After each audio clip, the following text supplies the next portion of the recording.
Welcome to the deep dive. Today we're going to look at power. Maybe not how we wish it worked, but how it often actually seems to operate. Yeah. We're using insights from the Dictator's Handbook. Yeah. Why bad behavior is almost always good politics, to sort of pull apart the mechanics of control.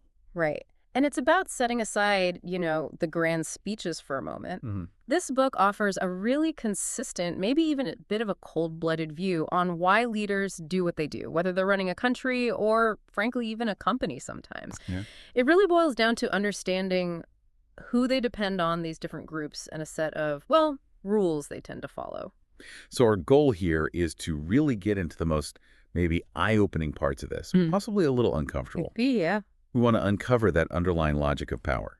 And you might be surprised how broadly these ideas apply. It's not just about dictators in the classic sense. Definitely not. Ready to figure out what makes leaders tick. Absolutely. Let's map out this power landscape first. The book talks about three key groups. The biggest one is the nominal selectorate. Okay, the nominal selectorate. Yeah.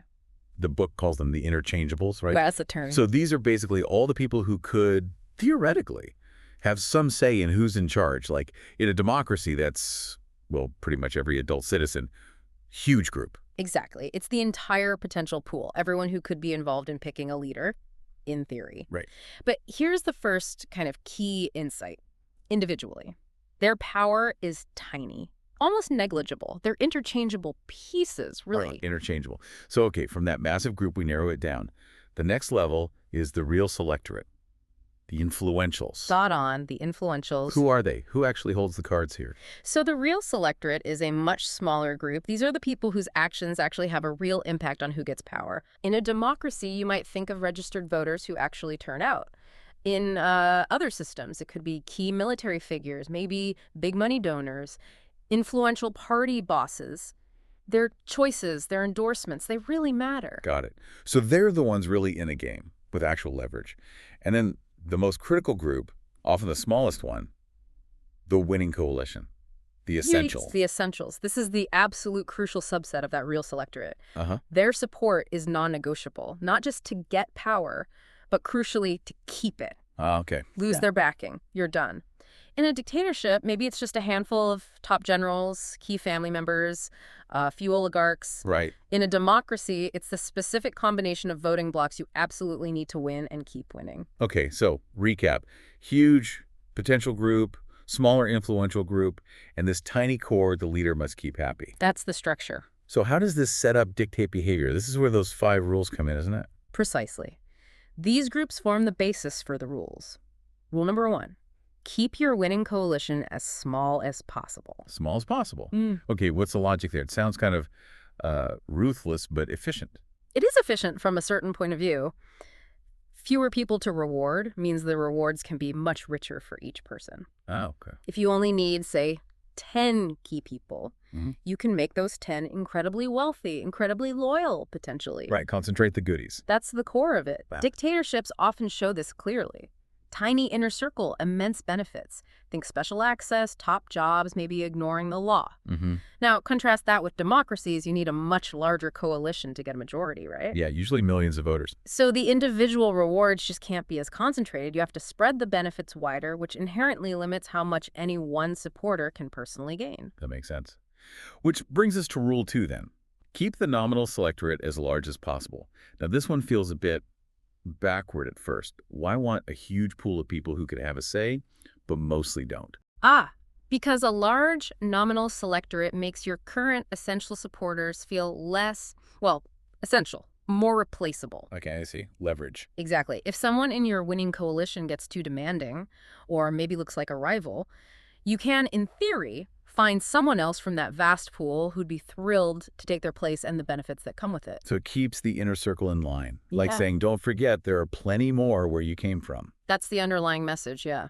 In democracies, a large population provides that pool naturally. Right. And in autocracies, well, maybe this helps explain those big, showy elections with massive turnout, but no real choice. It's about projecting this image of broad potential support and reminding everyone how replaceable they are. Interesting. Okay, so rule 3. Control the flow of revenue. Makes sense. How do you keep that small coalition loyal? With money, resources, Exactly. Leaders need cash to reward their key backers. If you control the state's money, maybe especially natural resource wealth, like oil, Oil, diamonds, yeah, things easily controlled. you have the means to keep your inner circle happy and, importantly, dependent on you. And the constraints on how you control that revenue vary hugely, don't they? How so? Well, in democracies, you usually have some accountability. Audits, maybe a free press asking questions, elections where you have to answer for things. At least in theory. In theory, yes. Dictators often have, let's say, a much freer hand to divert funds directly to their winning coalition. Sometimes it's just blatant corruption, seen as a tool. Which leads right into Rule 4. Pay your key supporters just enough to keep them loyal. So it's not about making them unbelievably rich, just rich enough. Exactly. Overpaying is inefficient, and it can be risky too. How is it risky? Well, if your supporters become too wealthy and independent, they might start building their own power bases. They could become threats themselves. Ah, right. You don't want them getting too big for their boots. Precisely.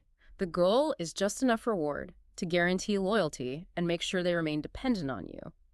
You know, you could even see systemic corruption in some places through this lens. It's a mechanism to keep key people tied to the leader's fate. That's it's a cynical way to look at corruption, but maybe accurate in some contexts. Okay, Rule 5. This one sounds the most stark. Don't use resources to improve the lives of the people.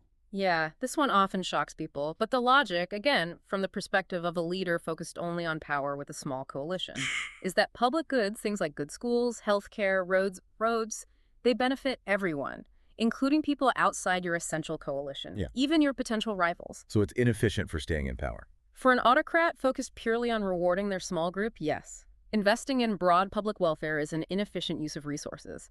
Their priority is direct rewards to the few who keep them there. It's chilling, but the implication is that widespread public well-being could actually be seen as a threat to that kind of leader. Wow. And the contrast with democracies is huge here, isn't it? It really is. Because democratic leaders generally need that much larger coalition, they have to invest in public goods to some extent. They need to keep a broader slice of the population satisfied enough to vote for them. Okay, so those are the rules. Let's talk about some wider implications. Yeah. You've already touched on the big difference between dictators and democratic leaders. Right. Dictatorships, tiny coalition, big replaceable pool, rewards concentrated at the top, often underinvesting in the public. While democracies need broader support, so they have to distribute benefits more widely, even if, that drive for power still shapes decisions. Absolutely. Another really interesting area is foreign aid. The book's perspective is, well, pretty unsettling. How so? It suggests aid can sometimes unintentionally help dictators. Help them. How By not? giving them more resources, more money to hand out to their winning coalition, keeping them loyal, without necessarily doing much for the wider population, especially if there aren't strong accountability measures tied to the aid. That's sobering. So pouring money in might not actually achieve the humanitarian goals we hope for. What about regime change? Does this framework say anything about that? It does. The authors argue that just holding an election isn't enough. Not for real, lasting change. Why not? Because real change means altering the underlying power structures. You need to change the size and nature of that winning coalition, the rules of accountability. Otherwise, a new leader might just step in and use the exact same playbook to stay in power. Right. Same system, different face. And corruption. Yeah, We usually see it as a system failure. Right? we do. But this framework suggests it can actually be a deliberate tool, especially in an authoritarian system. A tool. Yeah. By creating or allowing systems of corruption, leaders can make sure their key supporters stay dependent. Their personal wealth gets tied directly to the leader staying in power. It's like saying, you get rich because I'm here. If I go, you lose out. It ensures loyalty through shared vested interests. Vested, maybe illicit interests, yeah. Okay, let's make this more concrete. The book mentions Saddam Hussein, his reliance on family, tribal ties. How does that fit? Well, Saddam's winning coalition was incredibly small, based heavily on close family and tribal connections from his region. Very tight circle. Very. This let him control resources tightly and ensure loyalty through, yes, big rewards, but also, let's be honest, a lot of fear. The vast majority of Iraqis, the nominal selectorate, had basically zero real influence. And what about cases where big powers, like the U.S. or European countries, have supported dictators? The book might interpret that through this lens, too. Support often comes down to strategic goals, right? Yeah, Geopolitics. sure. Stability, resources, military bases. Exactly. So supporting a leader, even a dictator, who can reliably deliver on those external goals because they have firm control over their small, essential coalition might seem, well, pragmatic from that power politics perspective, regardless of their human rights record. It's a very transactional view of international relations. It can seem that way. And it's not just dictatorships, right? The book says democratic leaders operate under similar, though different, constraints. Can you give an example? Sure. Think about things like pork barrel spending, directing government funds to specific projects in a key politician's district, Yeah, bringing home the bacon. or how leaders might cater to specific powerful interest groups.